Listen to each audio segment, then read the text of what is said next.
Obviously, most people have gone through an airport before, but does the airport security or the TSA, do they make you feel safe?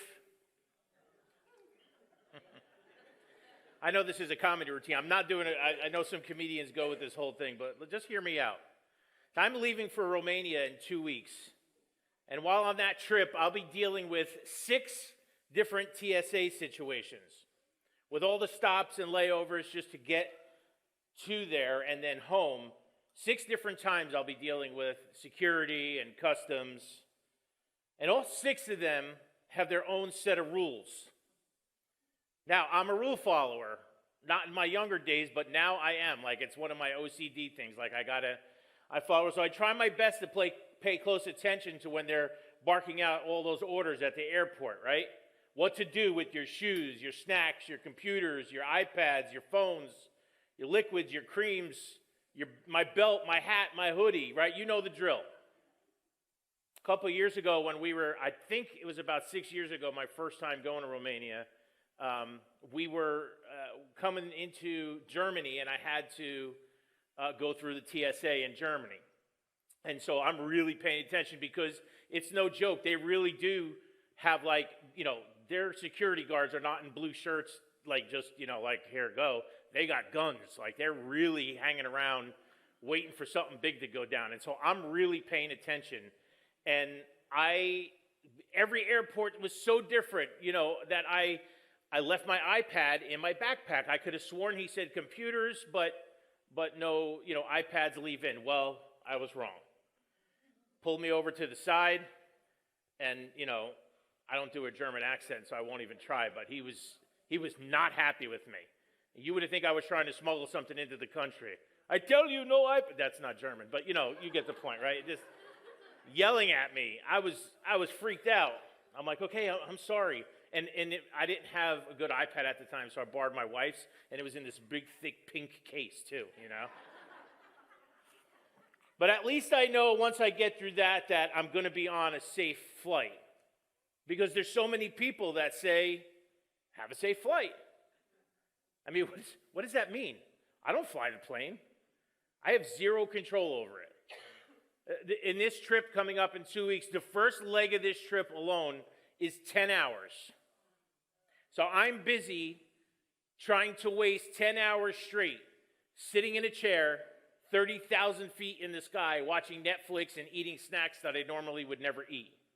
You ever notice that at airports? Like, a bag of, pizza, cheese-filled combos that I got from the airport food lounge, I don't know why airports always have combos, but people always say, have a safe flight. Like, what's the alternative? How was your flight? Well, I'm here. But did all that stuff you went through at the airport to get to the point on your journey actually make you feel safe? Maybe make you feel protected? Maybe a little bit. But there's really no guaranteed protection, at least on a human level. I mean, some of the best security in the world have guarded our presidents over the years, and we know that they've been shot at. So from a human perspective, our protection, this whole protection thing only goes so far. What if I told you there was a place to get the kind of protection that survives everything? And not so much the physical protection, because I know when you say that, immediately you go, well, I've had to deal with some tragedies in my life, and I'm a believer in God. And not so much the physical protection, because remember, we live in a fallen world. So there's always going to be sickness and sin and pain and terrorists and whatever you want to throw into that category. What I'm talking about is protection for you, for your soul. In other words, if God says he's got you and he's going to get you to where he wants you to be, then he's going to get you there. I may not feel like it sometimes. You may not feel like it sometimes, especially when we're going through something or dealing with an awful situation. But just imagine being able to go through life's hardships knowing that there's rest for your soul, your mind, and your heart on the other side of it. I'm titling this message, Protection in His Presence. Protection in His Presence. There will always be battles to overcome. There will always be trials to overcome. But there's protection from all of it in the presence of God. Life seems to be a roller coaster of, right? Life just seems to run in like a roller coaster. Sometimes it's calm, and then sometimes it's all flared up. And you're in the middle of a battle, and then it gets calm again. And I know we've preached this before, but I just want you to remember, God will not put you in a battle that he didn't already prepare you to fight. So be faithful to stay in the presence of God no matter what you're going through. Even though it may not look like it and feel like it, there's no better place to be when the storms or the fires of life hit. There's no better place to be when the battle hits than to be in the presence of God. We have protection in the presence of God. The presence of a storm or the presence of a fire does not indicate the absence of God. A battle, a storm, on the way to a destiny God has called you to is nothing more than a detour. If we are to get to our destiny as a church, we better be prepared that there's going to be some detours along the way. Right? Our destiny is to achieve and accomplish whatever God wants from this church. That's our destiny. But we don't want any detours along the way. We just want to get there. We just want it to be a smooth ride. We think a detour costs us time to where we're supposed to be going. That's what happens with detours, right? But I want you to think about this. A detour actually protects you from something. If you don't believe me, try ignoring a detour sign the next time you see one and keep driving through it. Let me know how that works out for you. You're going to be like Clark Griswold, sailing the family truckster over the movie reference. Anybody? No. I'm very disappointed in you. Get out of my church right now. It's not Christmas vacation. It's vacation, Stunad. It's vacation. They're very disappointed in you. You're out. Go. I'll play guitar too. Even though the detour might seem to cost you a bit of time, ultimately it protects you from something much bigger than the time you lost. Right? You get what I'm saying here? If God says, God throws detours in our lives all the time. If God looks at you and you're looking to get married and God says, no, that was not the time to get married. That's a detour. That's a detour for a reason. If God closed the door on that job that you really wanted and now it's costing you time because you had this plan for your life, you can believe that the detour is there for a reason. Today we're taking a detour because this is a special sermon. I call it special because we were supposed to start our new series this week, The Power of Potential, which will now begin next week. But due to the extra large barbecue that happened at our doorstep this week, God kind of wrote a sermon for us. So today we get to watch someone take a detour and go through a storm, all while being protected in the presence of a mighty God. The Apostle Paul has been very, very busy in his ministry. So far up to this point in our story today, he has planted at least 20 churches that they know of. 20 churches so far. I'm only doing this one. Tracy and I say it all the time. That's it. But we're doing this one-shot deal. This planting a church will put a hurting on you. Look at me. I look like I'm in my 50s. I'm really only 24. Paul has done this 20 times already at the story we're going to read today.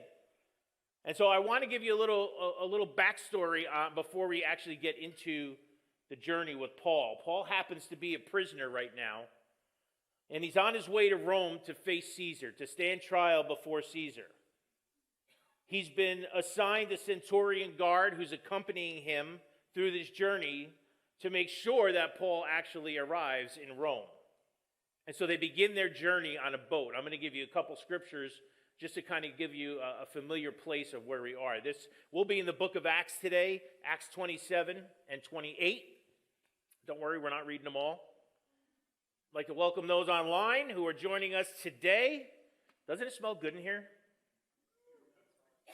I mean, man, whew, A little bit barbecuey, but everybody's going to go home and eat. And so, Acts 27, 13 to 15 says this. So they're in this boat. And when a gentle south wind began to blow, they saw the opportunity. So they weighed anchor and sailed along the shore of Crete. Before very long, a wind of hurricane force, called a northeaster, swept down from the island. The ship was caught by the storm and could not head into the wind, so we gave way to it and were driven along. So now they're in this boat. They're starting this journey, and they're being tossed around by the wind, by this violent storm, which the Bible calls a nor'easter, which we're very familiar with here. This is a time period in history where they didn't have GPS, and so they navigated by the stars or the moon or the position of the sun. The Bible tells us that they hadn't seen the stars, the moon, or the sun clearly for weeks. Now, Paul always wanted to go to Rome. If you read some of his epistles, you'll see he really wanted to get to Rome. He longed for it. But now that he's on his way there, I bet he didn't picture it looking like this, being a prisoner on a boat, being tossed around by the wind and the waves. Which, side note, once we decided and we realized that God was calling us to plant a church, we had no idea the journey would look like this either. But now, even before they began this leg of their journey, Paul had a feeling. He knew something wasn't right. And so let me jump backwards to scriptures. 27, 10, and 12 says this. He tries to talk to them. He said, "Men, I can see that our voyage is going to be disastrous and bring great loss to ship and cargo and to our own lives as well." But they didn't listen to him. Verse 11 says, "But the centurion, instead of listening to what Paul said, followed the advice of the pilot and the owner of the ship. And since the harbor was unsuitable for winter, the majority decided that they would sail on." Now, Paul seems to be pretty calm, even though he's given them this advice. Right? If I'm in a boat, a smaller boat like that, and it's being tossed around by the wind and the waves, I'm crying like a baby. But Paul seems to be calm. Does Paul really believe that even through this journey, that it's going to have its major detours? Is it possible that God is still in control? Actually, Paul did. Paul had some inside information, which is why he was urging others to have faith as well. Verse 22 through 26 says this. This is Paul talking to them. He says, "But now I urge you to keep your courage, because not one of you will be lost.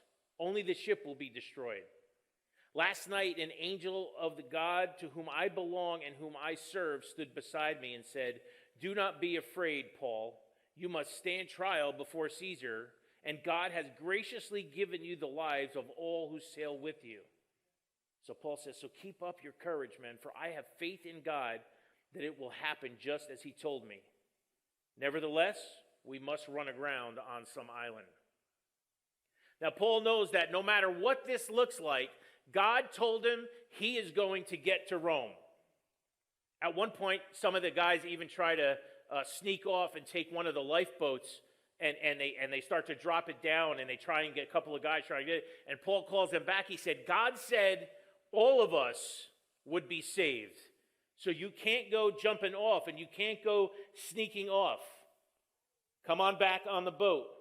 If the protection is in the presence of God, well, Paul knew the will of God, so you might want to listen to him." We could do that sometimes, right? Times are tough.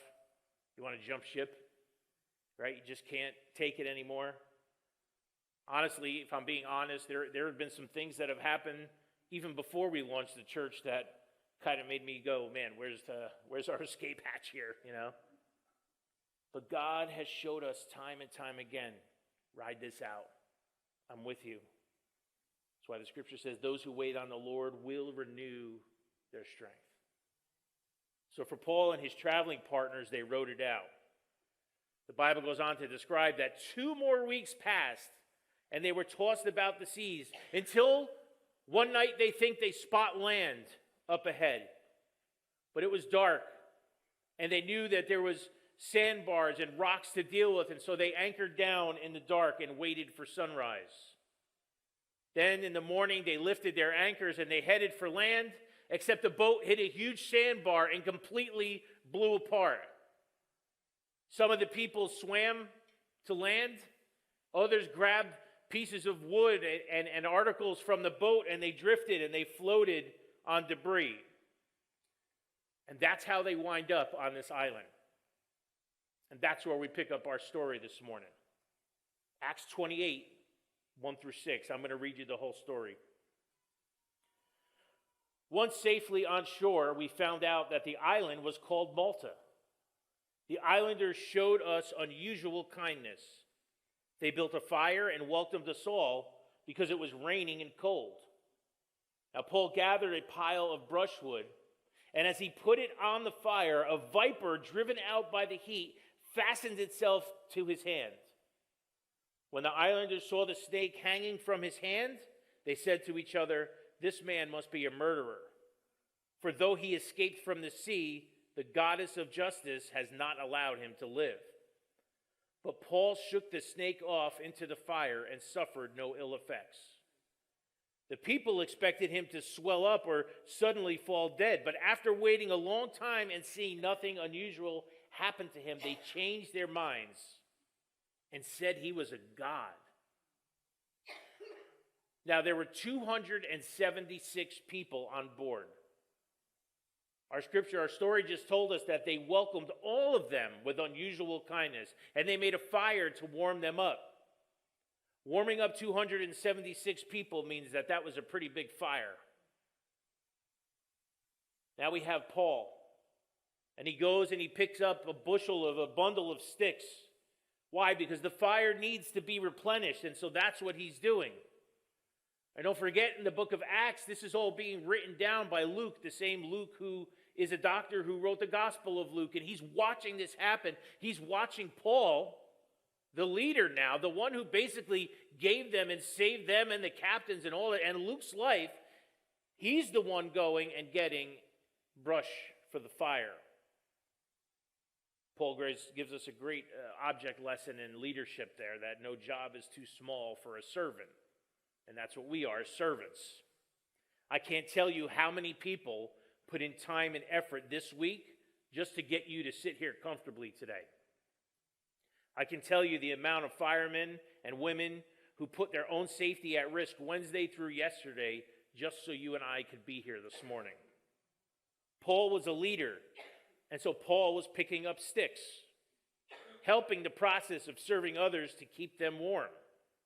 And so he picks up this bundle of sticks, and one of the sticks is apparently alive.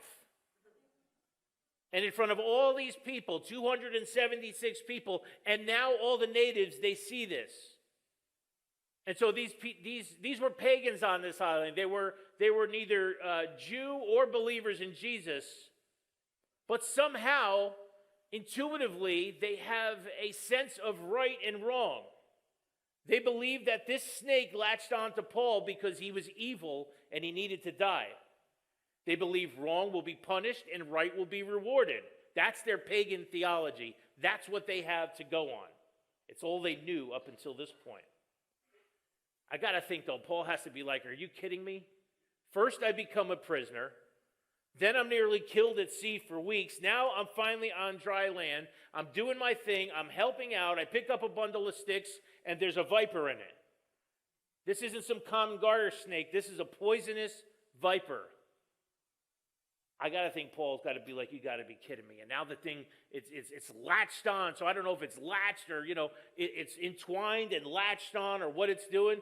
But Paul's reaction was not one of panic and stress like ours would be. Listen, I can promise you right now, any single one of us, if a snake came and wrapped around your arm, you would begin to make noises on such a high pitch that dogs from 3 counties away would be running over here. You know it and I know it, but not Paul. Not Paul. Because Paul is still operating under the protection from the presence of God. God said he would get to Rome. And while he may not understand it, Paul knows that God's word holds and he's going to get to Rome. So what does he do? Shakes it off into the fire. He Taylor Swifts it right into the fire. Anybody get that one? That's for you guys. You see how relevant I am? Right? T Swift? Any other pastors ever mention Taylor Swift in their sermons? Thank you very much. You can ask your grandkids about that. Do you realize the mindset you have to have, though, to stay that calm? To remember that in that moment, God said he would protect you and get you to Rome? And so you know that the snake possibly can't be the end of it all, so he shakes it off. I dream about being so in tune with God that in the moment I can react like that. I'm working on it. And God knows me. He knows me. He knows that in the moment I'm not there yet. My first instinct is to go, all right, what do we need to do? And I get anxiety and I panic and And so let me tell you what happened to me with this fire this week. So I live the life of an old man now, but it's mostly Tracy's fault because we go to bed like 9:30 at night. Like there is no hanging out late. And so we go to bed like 9:30 and we wake up, and I know this sounds crazy to some people, but I'm usually up by like 4:15. Put the coffee on, and then the coffee pot has a timer. It's set for 4:45, but lately I've been waking up before it. I'll go out, turn it on, we sit up, we have coffee for about an hour before the day starts. So I went to sleep on, Tuesday night, no problem. I get up at like 4, and Tracy's already up on her phone. And she lets me go do my thing, and I put the coffee on, and I come back, and she says, "Did you look at your phone yet?" I said, "No, why?" She says, look at your phone. She said, "Something happened last night." I'm like, oh, here we go. So I pick up my phone. There's like 20 missed messages, 10 missed phone calls, Facebook Messenger, Instagram story. Like there's all this stuff happening. I missed every single bit of it, and I slept like a baby through it. I felt like Jesus in the boat, when the disciples are like trying to, wait, come on, we got a problem. And he's like, whoa, what's the matter? I told you we'd be fine, And so I woke up to all these. Now, Brian was like the first one to get things rolling, and he's texting me and calling me, whatever. But then I saw texts from Julia. And when you get phone calls and texts, Brian went down the chain of command there, and once he stuck Julia on it, I knew there was going to be, that something was really up. So I start reading all the messages. Listen, I didn't call anybody back. What am I going to do? I'm not a firefighter. It was like, by the time I woke up, it was gone. All the messages started off in panic and then went to, oh, it's okay, everything's fine. But God knew that I would not handle the reaction well if I was up. And so back to our story. So you have these others, and the native islanders are now sitting, watching Paul go through this thing. He shakes off the snake. They're waiting for him to swell up like a balloon. They're waiting for him to start getting ill, but yet nothing happens. Anyone else who had been bitten would surely have died. That's what snakes do. They snap quick, they bite. They don't wrap themselves around your arm. They strike fast, and they're deadly. But this snake kind of latches onto Paul, and he just shakes it into the fire. And there they are, waiting for something to happen. But nothing does, and all of a sudden they change their opinion about him. Now he's a god. He must be a god. First they thought it latched onto him because he needed to die, but now they think he's a god. People do that to you sometimes, right? They see you kind of going through something that would kill you or kill people normally. Right? Come on, how many times have people watched you from the sidelines go through something, just waiting and thinking, I'm going to watch him go through this. I'm going to watch her go through this. This would normally take me out. They don't help. They just sit there and watch. And that's what they're doing with Paul. They're just like, all right, let's just wait for him to die. These people that lived on this island, these snakes were not new to them. There's obviously an issue there. They know what happens when you get bit by one. What these people don't understand is that Paul is operating his life with the Spirit of God in him. And what the people in your life don't understand about you is that as a believer in Jesus, you operate with the Spirit of God in you. There is protection in his presence. But now that it seems nothing's going to happen with him, Now they want to honor Paul as a god. Verse 7 says this: there was an estate nearby that belonged to Publius, the chief official of the island. He welcomed us into his home and showed us generous hospitality for 3 days. Now, if I'm going to host someone for a couple of days, I'm going to clear that with my wife first. But Publius, he just invites them all to his estate. Says he welcomed all of us. That shows you just a big picture of this estate to home 276 people. Honey, we're home. Verse 8 says this: his father, so this is Publius' father, was sick in bed, suffering from fever and dysentery. Paul went in to see him, and after prayer, placed his hands on him and healed him. Now, this affliction to this man was twofold. From the original text, we learned that this was a reoccurring fever and an intestinal issue that most likely would have already been going on for months. So Paul prays first because he's connecting with his power source here. Paul has no special power. Paul can't heal anyone. If you come up for prayer after service, someone might put their hand on your shoulder. That doesn't mean they have some kind of special power. It just points to the fact of Paul being an instrument in the Lord's hand. And so the father of the head of this island, he's now healed.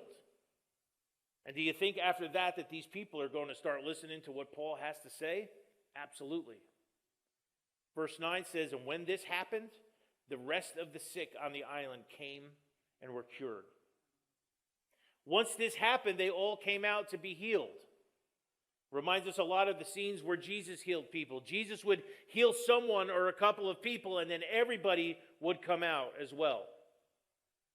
And our last verse, 10, says, they honored us in many ways, and when we were ready to sail, they furnished us with the supplies that we needed them. One of the ways that they honored them is to help them restock a new ship with all the supplies they needed and send them on their way. This is the very last verse, and from this point on, the next verse, Paul arrives in Rome, where God had promised him the whole time that he would make it. Paul, getting to Rome with the good news of Jesus is a very important piece of history of why you and I actually know the gospel today.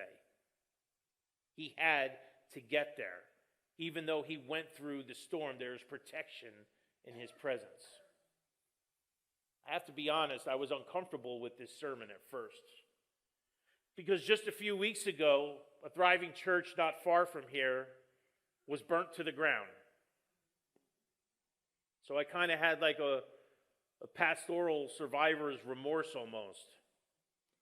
Like, how can I brag on God for what he did here while they're going through what they're going through in that church that burnt to the ground? And that God was very clear on this thought to me. He said, I wasn't absent from that situation either. I wasn't on break that night when the other church, and I was on duty with PGC that night. You see, here's the thing. I don't know what God's doing in the season of another church. I don't know what God's trying to show them in this tough season of their ministry, so I can only go on what we know. And we know that God has had his hand over this church like nothing I have ever seen before. Between COVID, key team members moving away, a smashed up front overhang 2 days before we opened, to now the threat of burning to the ground. While I don't understand why, I do know for a fact that there are people here today and people watching online because of it. So because of that fire, some of you are hearing about a loving, protecting God for the very first time. And if that is you today and your first time in church, or you wandered in because of the fire, or you're checking it out online because of the fire, let me let you know a couple of things on why we're so excited about what God is doing. Because we serve a loving, faithful God who does not expect you or does not expect me to be perfect. We do not have all the answers. We do not have all the questions answered. We just know and believe that Christ died on the cross for everything for us. And we serve a loving, faithful God.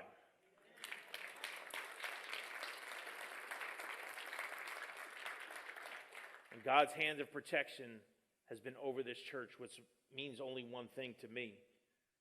God has some big plans for us. If you're not a threat to the enemy, then the enemy's not going to bother with you at all. Friends, as long as this building is a church under people who love and serve the Lord Jesus Christ and spread his good news, we will always be attacked. But as long as we are following the calling of God on this church, we can rest assured that we have protection in his presence. The devil didn't like over 300 people hearing the gospel last weekend, but God did, because it glorified his son. The devil didn't like us sustaining a brand new church during a time where most churches were closing their doors, but God did, because it glorified his son. The boat that Paul was on had to go through some battles before it got to the blessings. It didn't seem like it when the boat was ready to go down.